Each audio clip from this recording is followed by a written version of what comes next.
Hola amigos, hoy presento la segunda parte de mi vídeo Leyendas Urbanas de Internet 2012. Espero que la disfruten, darle like y comenten para la tercera parte. Leyenda número 1. Paula había bebido más de la cuenta, por lo que aquella noche regresaría temprano a casa. Se sentía bastante mal y muy mareada, pero como era relativamente temprano decidió que en lugar de gastarse su dinero en un taxi, como hacía habitualmente cuando regresaba de la discoteca, aprovecharía que el metro aún seguía abierto para ahorrarse unos cuantos euros. El trayecto era largo y las pocas personas que viajaban en su vagón parecían tan cansadas como ella. Solo un grupo de amigos que bromeaban al fondo del tren hacían el suficiente ruido con sus bromas y risas para mantenerla despierta, pero cada vez tenía que luchar con más fuerza para no quedarse dormida. Por desgracia, en la siguiente estación tenía que hacer un transbordo, así que se bajó y tras caminar por los pasillos de la estación llegó al andén en el que abordaría el metro que la llevaría a casa. El cartel luminoso avisaba que el próximo tren tardaría 6 minutos en llegar, por lo que Paula decidió esperar sentada en uno de los bancos junto al andén. El silencio y la soledad de esa estación provocaron lo inevitable y a pesar de sus esfuerzos se durmió y casi sin darse cuenta se recostó en el banco usándolo como si fuera una cama. Era tan profundo su sueño provocado por la borrachera que cuando pasó el último metro de la noche ni siquiera lo sintió pasar. Hasta pasada más de una hora no se despertó. Por suerte la borrachera parecía haberse esfumado parcialmente tras la cabezadita, pero algo parecía no ir bien. El cartel que avisaba la llegada del próximo tren estaba apagado y al mirar la hora en su teléfono móvil se dio cuenta que eran casi las 2 de la mañana. Asustada empezó a subir las escaleras mecánicas de la estación, que ya estaban apagadas, para salir de allí. La parada en la que tenía que hacer transbordo era una de las más antiguas, viejas y pequeñas de la ciudad, por lo que la sensación de agobio y miedo eran mucho más intensas. Al llegar a la salida, la peor de sus pesadillas se hizo realidad. Las puertas estaban cerradas y no había nadie en la estación, por lo que por más que gritara nadie podría escucharla desde la calle. Además su teléfono estaba sin cobertura. Esas malditas estaciones casi nunca tenían señal y las puertas de cristal herméticamente cerradas la separaban del exterior aún por unos cuantos metros. Paula no sabía qué hacer, miraba a las cámaras de seguridad y hacía gestos esperando que alguien desde algún puesto de control pudiera verla, pero ella misma sabía que eso era imposible. No había nadie controlando las cámaras porque la estación había sido cerrada desde fuera. ¿Cómo era posible que nadie la despertara? ¿No tenían los guardias de seguridad que comprobar que nadie quedara dentro de la estación antes de cerrar? Su miedo se convertía por momentos en cólera y confusión. Desde luego no podía esperar hasta que a la mañana siguiente abrieran de nuevo el metro. Faltaban más de 4 horas para que se reiniciara el servicio y si llegaba a casa a las 7 de la mañana su padre probablemente la mataría. Con la mente aún nublada por el alcohol decidió que lo mejor que podía hacer era caminar por los raíles del tren hasta la siguiente parada.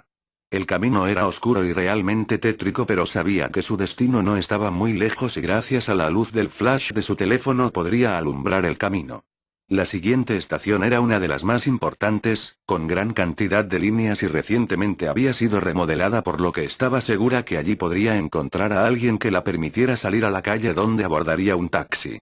La idea parecía muy buena, pero a la hora de la verdad recorrer aquellos túneles era realmente escalofriante. Un silencio casi sepulcral hacía que hasta la más leve de sus pisadas resonaran con el eco de las paredes. Se podían escuchar los chirridos de las ratas y el goteo de algunas zonas en las que parecía que había leves escapes de agua. Sus pasos eran cortos y se detenía a menudo a escuchar porque sentía como si alguien la observara desde la oscuridad. El miedo la invadía y paralizaba por momentos, pero ya era demasiado tarde para volverse atrás. Debía estar casi a mitad de camino cuando unas voces la alertaron. Por un momento pensó en gritar para que supieran que estaba allí, pero decidió ser cauta y apagar la luz de su teléfono mientras se escondía en un estrecho pasillo que había en un lateral del túnel. Mientras permanecía escondida y en silencio pudo ver la figura de dos hombres bastante corpulentos. Sus ojos cada vez se adaptaban más a la escasa iluminación de las luces de emergencia que había cada muchos metros en el túnel. Ambos parecían discutir acaloradamente por un cartón de vino y a escasos metros de donde se encontraba Paula comenzaron los empujones y golpes. El más grande de ellos le propinó un puñetazo que tumbó al otro y gloriosamente alzó su trofeo mientras de un trago se bebía casi la mitad del contenido del cartón de vino. El más pequeño, enfurecido, sacó un cuchillo de la espalda y se lo clavó repetidamente en el cuello a su rival. Realmente se ensañó con su cadáver y a pesar de la poca luz Paula pudo ver con claridad cómo tenía toda la cara manchada de sangre. Recogió el poco vino que quedaba y se lo tomó de un trago. Paula estaba temblando del miedo, no se atrevían ni a respirar y desde luego mucho menos a moverse. Si estaba lo suficientemente quieta tal vez el vagabundo asesino se iría de allí sin verla. Pero la casualidad no se quiso aliar con ella y justo cuando el asesino se daba la vuelta para marcharse del lugar la batería de su teléfono la delató. Un incesante pitido advirtiendo que la carga estaba a punto de agotarse comenzó a sonar y el vagabundo se giró de inmediato. ¿Hay alguien ahí? Puedo escucharte, sal inmediatamente o te rajo. La pobre chica se quedó petrificada y no sabía cómo actuar mientras el asesino se acercaba a ella. Por instinto decidió tirarle el teléfono con tan mala puntería que este pasó por encima del vagabundo y golpeó la pared del fondo. Él, que todavía no había visto a la chica, escuchó un ruido a sus espaldas y se giró, momento que aprovechó Paula para salir de la oscuridad y empujarle a la vez que salía corriendo. El vagabundo enfureció de tal manera que no dejaba de gritar e insultar a Paula, se levantó y comenzó a perseguirla por los túneles. Ella no era una buena deportista pero el miedo se apoderó de sus piernas y le dio fuerza para correr dejando atrás los zapatos de medio tacón que llevaba aquella noche. Sus pies se ensangrentaron mientras corría sobre la gravilla y guijarros del suelo de túnel. Sin embargo, el miedo era más fuerte que el dolor y no se detuvo a pesar de que en varias ocasiones estuvo a punto de caerse al tropezar por culpa de la casi total oscuridad de su ruta de huida. Al llegar a la estación Paula ya había logrado sacar unos cuantos metros a su perseguidor y subió al andén para adentrarse en los pasillos que la llevaban a la salida del metro. A sus piernas empezaban a fallarle las fuerzas pero no se podía parar a descansar así que casi extenuada subió el último tramo de escaleras. Lo que vio allí la heló la sangre, la estación estaba al igual que la anterior cerrada y no parecía haber nadie. Comenzó a gritar desesperada, a gesticular a las cámaras y golpear las puertas. Pero su perseguidor que conocía a la perfección los horarios y hábitos de los trabajadores del metro ya había subido la escalera y la había cortado toda posible ruta de escape. El asesino se abalanzó sobre ella y tras inmovilizarla la violó y sometió durante más de una hora. Cuando había saciado todos sus apetitos sexuales sacó de nuevo el oxidado y ensangrentado cuchillo con el que había matado al otro vagabundo y se lo hundió repetidamente en el pecho hasta que Paula dejó de patalear y murió con una horrible expresión de terror en su rostro. Al día siguiente los trabajadores se encontraron con un surco de sangre que se perdía en la profundidad del túnel. Asustados deciden revisar las cintas de vídeo que grabaron esa noche y pudieron observar la desgarradora escena de la violación y asesinato y cómo el vagabundo arrastraba el cuerpo de Paula dejándolo caer escaleras abajo para de nuevo arrastrarlo hasta la oscuridad de las vías del tren. La policía localizó los dos cuerpos pero no encontraron ni rastro del asesino, del cual se dice que todavía utiliza los túneles del subterráneo para esconderse de noche. Leyenda número 2: unos delincuentes tras un tiroteo con la policía consiguen escapar en un tren subterráneo. Pronto descubren que la infernal máquina no se detiene en las estaciones que pasan y cada vez acelera más su marcha hacia un destino desconocido y...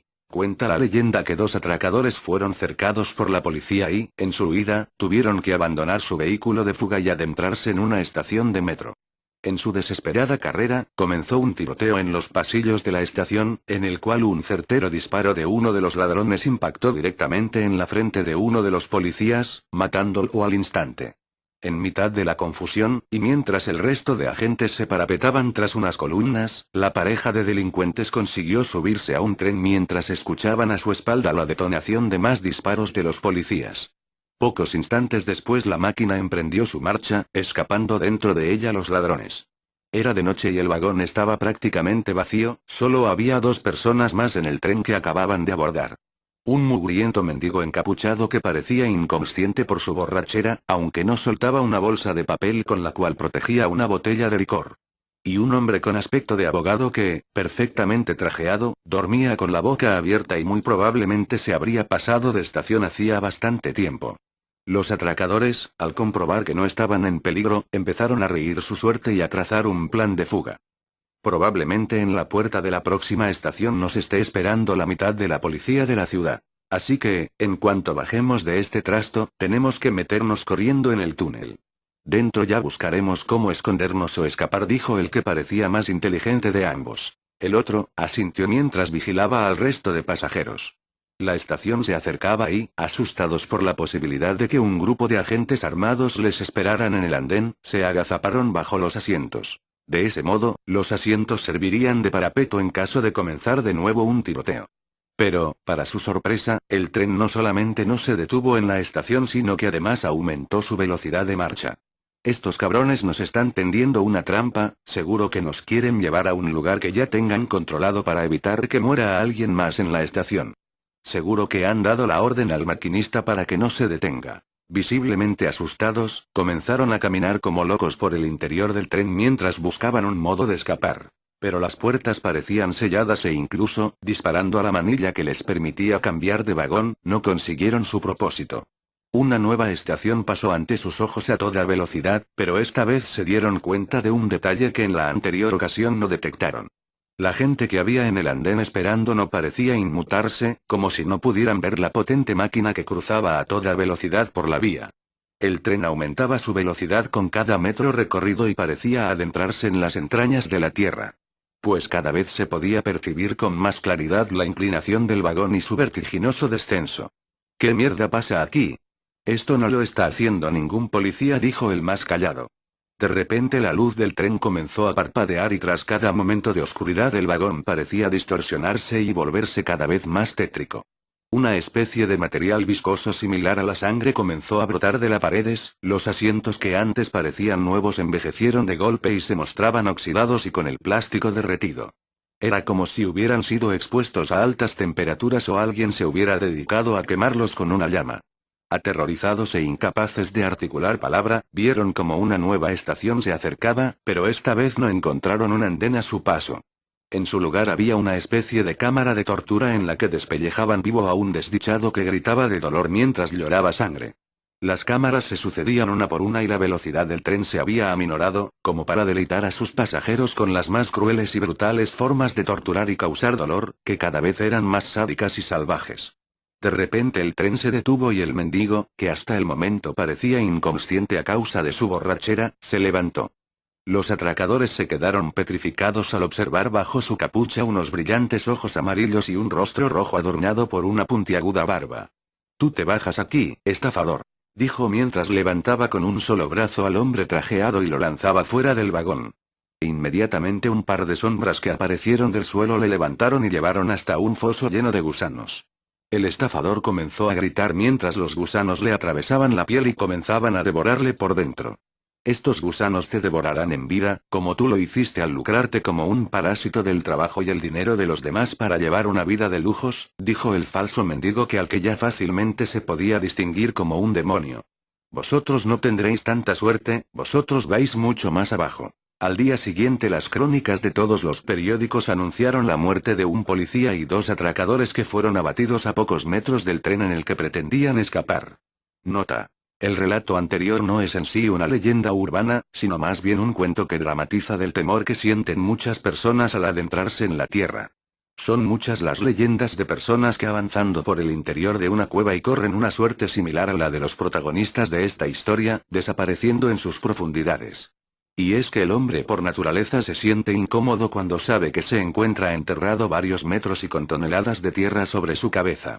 Asimismo los trenes suburbanos, el metro, parecen una mina inagotable de mitos y leyendas contemporáneas donde los protagonistas reciben un justo castigo por sus culpas o errores.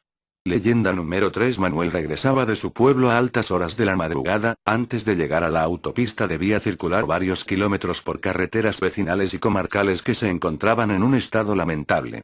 Además de carecer totalmente de iluminación, las curvas y lo irregular del asfaltado hacían que aventurarse en ellas de noche fuera jugarse la vida. Mucho más cuando llevaba casi un día sin dormir debido a que su visita al pueblo se debía al fallecimiento de un tío lejano pero muy querido por la familia. Luchando contra el sueño y casi por casualidad, en uno de los pocos trazados en los que la carretera permitía que la luna iluminara la vía, divisó a lo lejos un todoterreno negro que circulaba con las luces apagadas en sentido contrario al suyo.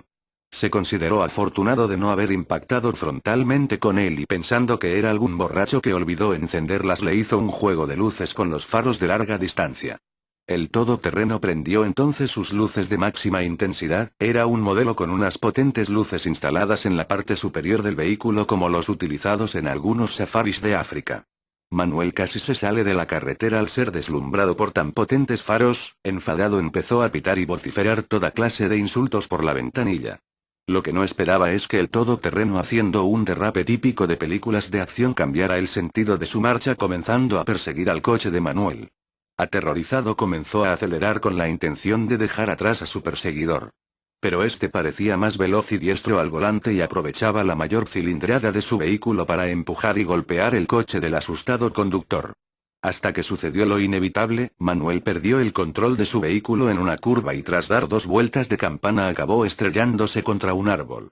Al salir por la ventanilla del coche pensó por un momento que había sido afortunado de sobrevivir al accidente. Pero su alegría pronto se vio interrumpida cuando al levantar la cabeza observó como 4 individuos bajaron del todoterreno con martillos en la mano y, al día siguiente, la policía encontró el vehículo a varios metros de la calzada y el cuerpo de Manuel casi irreconocible, machacado a golpes de martillo durante varios minutos.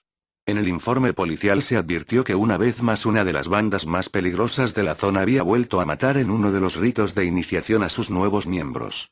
Su modus operandi consistía en conducir sin luces por una carretera secundaria hasta que algún incauto trataba de advertirles haciéndoles un juego de luces. De este modo elegían a su víctima, a la que obligaban a salir de la carretera o accidentarse para que después el nuevo miembro de la banda le golpeara hasta la muerte.